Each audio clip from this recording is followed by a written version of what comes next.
First basic పంచాయత్స్కి డబ్బులు లేవు. ఒక్కొక్క పంచాయతీకి వచ్చిన డబ్బుల్ని కాన్స్టెంట్గా ఇది మన స్వచ్ఛాంధ్ర కార్పొరేషన్ కానీ ఇవన్నీ చూస్తే మీకు గాంధీ గారిలో ఆయన ఇష్టమైన కళ్ళద్దాలు ఆయన పెట్టుకునే కళ్ళద్దాలు కనిపిస్తాయి. ఇది ఏంటంటే ఇది గాంధీ గారి ఆశయాలని ముందుకు తీసుకెళ్ళడానికి. కాదు పంచాయతీలని నిర్వీర్యం చేశాం. కారణాలు మేబీ పొలిటికల్ కారణాలు కావచ్చు, మేబీ అడ్మినిస్ట్రేటివ్ ఇష్యూస్ కావచ్చు, కానీ పంచాయతీలని సమూలంగా ఒక ప్రక్షాళన జరగాల్సిన అవసరం ఉంది. స్వయం సమృద్ధి పంచాయతీల మీదే మా దృష్టి ఉంది. దాంట్లో భాగంగానే ఈ మనకి దాని ఇన్కమ్ సహజంగా వాటిని పెంచుకునేలా ఎలా ఉండాలి దీంట్లో ముందుకు తీసుకెళ్తున్నాం, ఆలోచన చేస్తున్నాం.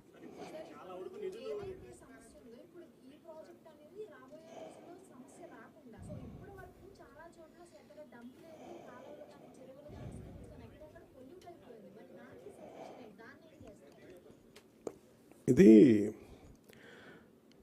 ఇప్పుడు అలావుద్దీన్ అద్భుత దీపంలాగా ప్రతిదానికి వెంటనే పరిష్కారాలు ఉండవు. బట్ ఫస్ట్ మీరు తెలియజేసుకుంటుంది ఏంటంటే we are very committed to be really Swachhandhra. అంటే నిజంగా దానికి ఎంతో కొంత ఇప్పుడు నేను అడుగుతుంది కూడా ఏంటంటే ముందు డంపింగ్ యార్డ్, ఇందాక మీరు భీమవరం డంపింగ్ యార్డ్ చూశారు. మీరు అడిగే ప్రశ్నకి ఏంటంటే ఈ డంపింగ్ యార్డ్ అసలు ముందు సమస్య ఏంటి, ఇవన్నీ అయిపోయేలోపు అది కదా.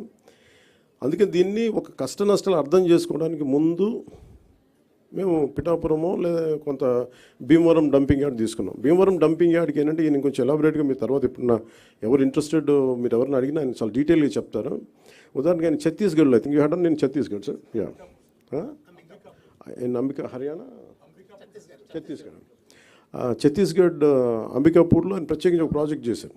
ఇలాగ మనకి డంపింగ్ యార్డ్ ఉంది, ఒక 20 acres dumping yard, and he made it very beautiful.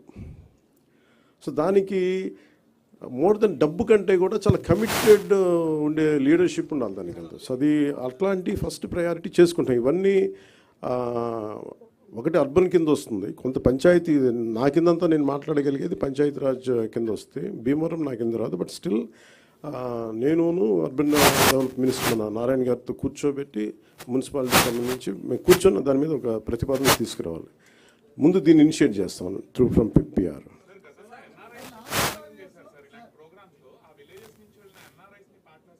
NRIs కదా.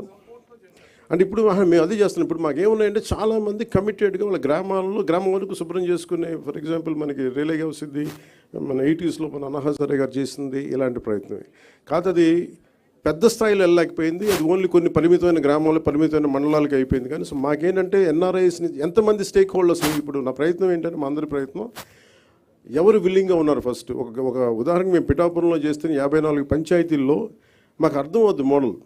ఈ మోడల్ ఏ మోడల్ అంటే ఎంతమంది ఒకసారి ఎన్ఆర్ఎస్ని స్టేక్ హోల్డర్స్ తీసుకోవచ్చు. కొంతమంది సెల్ఫ్ మోటివేటెడ్ గ్రూపే ఉంటారు. ఉదాహరణకి బాంబే లాంటి చోట బీచెస్లో ఇండివిజువల్స్ పాపం యువత చాలామంది వాళ్ళే ఒక గ్రూప్గా ఏర్పడిపోయి వాళ్ళే క్లీనప్ చేశారు బీచెస్ ఇక్కడ. సో అలాగే మేము దిగే వరకు లోతు తెలియదు అంటారు. కాబట్టి మేము దిగిన తర్వాత maybe we will take support from every one. అంటే ఏమేమి వస్తాయో మేము కూడా వెళ్ళి చూస్తాం. అందుకని దీన్ని ఈ పైలట్ ప్రాజెక్ట్ అని చెప్తాం. ఎందుకంటే వన్స్ మేము కమిటెడ్గా ఒక 1-2 సంవత్సరాలు దీన్ని సక్సెస్ఫుల్గా చేయగలిగి ఇప్పుడు మేము ఇక్కడ ఉన్న ఇన్ని వేల కోట్లు, దాదాపు 2643 కోట్ల రూపాయల ఇంత ఉంది. ఇవన్నీ ఎక్కడో చోట ఒక చిన్న ఒక మైన్యూట్ ఒక మైక్రో లెవెల్లో ఒక నియోజకవర్గంలో సక్సెస్ సాధించగలిగి then we can scale it up.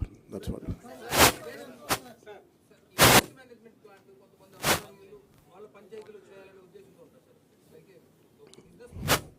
Actual purpose ఏంటంటే ఇప్పుడు మనల్ని ఏదైనా సరే సర్వీస్ అంటే ఎవరు పనిచేయరండి.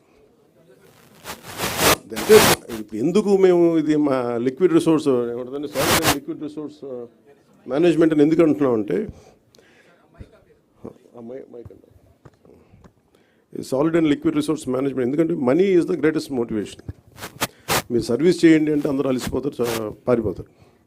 అందుకని దీంట్లో డబ్బు ఉంది, చెత్తలో డబ్బు ఉంది అంటే అందుకే నేను ఫోటో కూడా ఏం పెడతానంటే మా లక్ష్మీదేవి ఫోటోగ్రాఫ్ పెడతారు. ఇది చెత్త అంటే దాని డబ్బు ఉండదు అనుకుంటా, దీంట్లో ఐశ్వర్యం ఉందని చెప్పడానికి ఈయన ఏంటి sir what you did something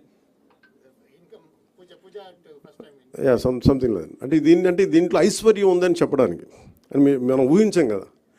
ఒక చిన్న పేపర్లు అమ్మేసి అంటే ప్రతి దానికి కార్డుబోర్డు ఒక చిన్న ఈయనతో డీటెయిల్గా కూర్చుంటే ఈ నాలెడ్జ్ మేము ఇంపార్ట్ చేయడానికి అంటే ఔత్సాహికులకి ఏదైనా దీంట్లో ఫర్ ఎగ్జాంపుల్ సార్ట్అవుట్ కేంద్రం పెట్టుకున్నారనుకోండి.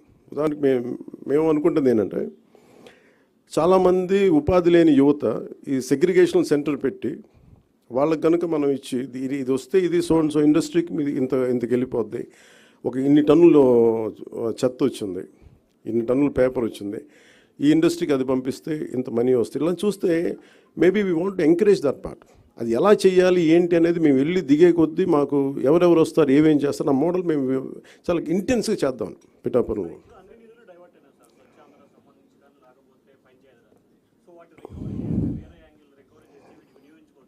ఖచ్చితంగా వినియోగించుకోవచ్చు, కానీ ఎలా రికవరీ చేస్తాం? ఇప్పుడు ఉదాహరణకి అంటే, ఇప్పుడు నేను ఏ రివ్యూ మీటింగ్స్లో కూర్చున్నా కానీ అందరూ కలిసి ఒక పేరు అవసరంగా లేదు, కానీ ఒక ఐఏఎస్ అధికారి పేరు చెప్తారు. అన్ని అనర్థాలకి మూలం ఆయనే అన్నట్టుగా అసలు ఇన్ని అవకతవకలకి మొత్తం కూర్చోబెట్టి ఏ రివ్యూ మీటింగ్లో కూర్చున్నా ఆయన ఏళ్ళన్నీ ఆయన వైపు చూపిస్తుంటాయి. అఫ్కోర్స్ ఆయన ఇప్పుడు వెళ్ళిపోయారు అనుకుంటాను నాకు తెలిసి. అంటే ఇట్లా ఉంటుంది. ఇప్పుడు వీళ్ళందరినీ ఎలా బాధ్యుల్ని చేయాలి అంటే ఇట్స్ వెరీ ఈజీ. అంటే అడ్మినిస్ట్రేషన్లో కూర్చున్నప్పుడు రూల్ బుక్ని దాటి అధికారులు ప్రయత్నాలు చేశారు, నేను మా రివ్యూస్లో మాట్లాడుతాను, కానీ the previous government overruled and they went away. ఎవరికి అకౌంటబిలిటీ ఫిక్స్ చేయాలి అనేది ఇట్స్ $1 million క్వశ్చన్. అది కేసులు పెట్టచ్చు నాకు తెలియదు, కానీ ఇప్పుడు నిన్న ఒక రివ్యూ చేశాను. రివ్యూ చేస్తే Asian infrastructure industrial development bank వాళ్ళు దాదాపు ఒక రఫ్లీ ఒక 4,000 to 5,000 kilometers అనుకోండి వాళ్ళకి ఇస్తే, వాళ్ళు అడిగింది ఏంటంటే, ఒకప్పుడు మనం ఒక 70% వాళ్ళు ఇస్తే ప్రతి ₹1,00,00,000కి ప్రతి 100 కోట్లకి 70 కోట్లు వాళ్ళు ఇస్తే మనం 30 కోట్లు పెట్టాలి, అంతే కదా సార్? దట్స్ వాట్ 70-30 రేషియోలో. సో దాంట్లో ఇదేంటి 250 మంది జనాభా ఉన్న హ్యామ్లెట్స్ కావచ్చు, కుగ్రామాలు కావచ్చు, వాటికి రోడ్డు. సో వాటికి రోడ్లు వేయడానికి దాదాపు Asian infrastructure industrial development bank ప్రయత్నం చేస్తే దాదాపు 400 million ఇచ్చారు వాళ్ళు ఇస్తే. కానీ మనం ఏం చేసాం, వాళ్ళు ఇచ్చిన తర్వాత అది రోజు ఏమైపోయింది, గత ప్రభుత్వం డబ్బులు పే చేయక వాళ్ళకి ప్రాజెక్టు నిర్మాణం చేయలేదు. నేను అడిగాను ఏంటంటే అధికారులని, బ్యాంక్ అధికారులు, ఎందుకు అంటే లాస్ట్ గవర్నమెంట్ వాళ్ళు కనీసం వాళ్ళ వాటా వాళ్ళు ఇవ్వలేదు. వాళ్ళు 70 కోట్లు వాళ్ళ వంతు రిలీజ్ చేశారు, కానీ రాష్ట్ర ప్రభుత్వం ఇవ్వాల్సిన వంతుని వాళ్ళు రిలీజ్ చేయకపోవడం వల్ల వాళ్ళు ఏం చేశారు, అలా ఉంచేశారు దాన్ని. కొద్ది రోజుల తర్వాత నేను రోడ్లు ఇలా అలా చూస్తే ఒక $40 million అలాగే బ్యాంకుల్లో పెట్టుకొని కూర్చున్నారు. అది ఎటు డైవర్ట్ చేశారు ఏంటి అని పక్కన పెట్టి రోడ్లు వేయలేదు. అందువల్ల ఏంటంటే వాళ్ళకి నమ్మకం పోయి గత ప్రభుత్వం మీద వాళ్ళు ఏం చెప్పారంటే, మేము డబ్బులు ఇవ్వం, మేము రీఎంబర్స్మెంట్ విధానం పెడతామని చెప్పేసి మినిస్ట్రీ ఆఫ్ ఫైనాన్స్ పెట్టింది. వాళ్ళు ఏం చేశారు, మొన్నదాకా మన వాటా ఇవ్వాలి, 70 కోట్లు పెడితే మనం 30 కోట్లు పెట్టి ప్లస్ జిఎస్టీ మనం కడితే 18% దాన్ని ముందుకు తీసుకెళ్ళారు. ఈ నెగోసియేషన్లో కానీ ఎక్కడ కూడా జిఎస్టీ మాకు భారం అయిపోతుంది కేంద్ర ప్రభుత్వంతో మాట్లాడలేదు. ఇట్లాగా ఏదైతే ఇంటెండెడ్ పర్పసెస్కి గొప్ప నోబుల్గా స్టార్ట్ చేశారో వీళ్ళు రకరకాల విధానాల ద్వారా ఫండ్స్ని ఎటు డైవర్ట్ అయిపోయింది. ఇది ఇండస్ట్రియల్ వాళ్ళు ఏషియన్ మన ఏఐబి కూడా చెప్తా ఉన్నారు, మా డబ్బులు రాలేదు. Then I said we have taken responsibility. వాళ్ళకి ఏం చెప్పానంటే, మేము మాట్లాడతాం, మాకు కొద్ది సమయం. వాళ్ళు అడిగింది ఏంటంటే రీఎంబర్స్మెంట్ పెట్టారు, అంటే ముందు మీరు ఖర్చు పెట్టేయండి, మేము తర్వాత ఇస్తామని. అసలే డబ్బులు లేవు.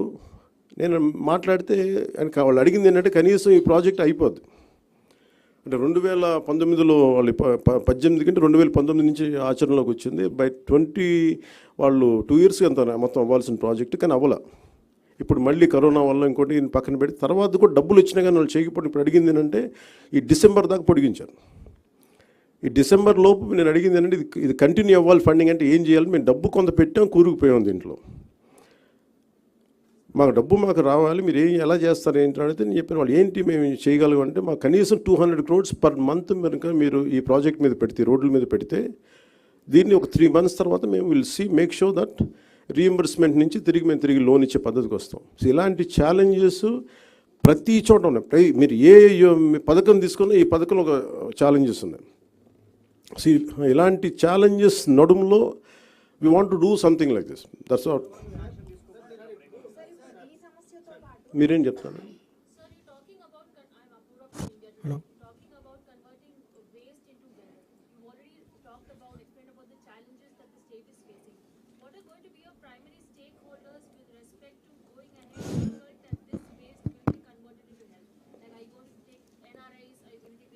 That's the question has put it exactly. See, there should be a financial incentive for anyone who does this, who would like to come forward, and we have to give some kind of wealth creation has to happen from garbage.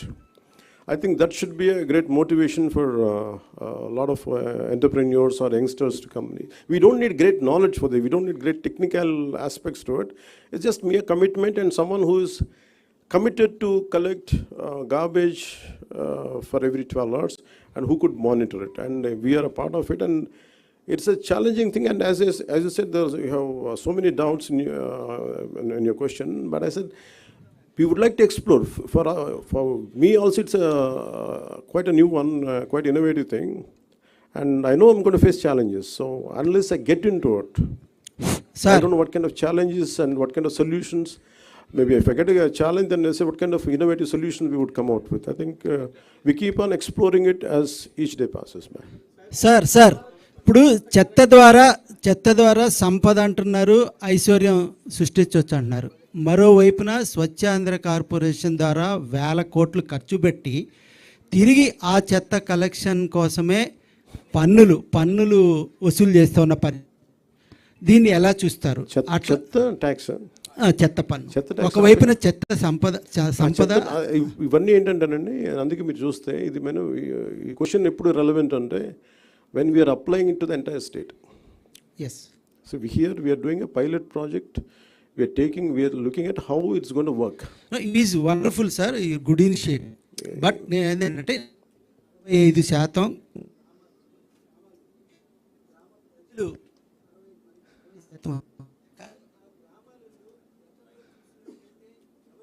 వాళ్ళే పెట్టుకొని it is also cultural change కదా. And ఇదేంటంటే ఇది it's not just government అలా. ఇప్పుడు నాకు challenges ఏంటంటే మాకు కూడా ఇట్స్ అ కల్చరల్ చేంజ్ అనే పదం ఎందుకు అదే వాడింది బిగినింగ్లో మీరు చూస్తే. I'm aware of that. అంటే మాకు అవగాహన ఉంది మీరు మాట్లాడింది. ఇది కల్చరల్గా కూడా మన బాధ్యత అనేది ప్రజల్లో కూడా కల్పించాలి. So it is both from government and also from people. That's the part of that's the kind of training we would like to impart. Okay.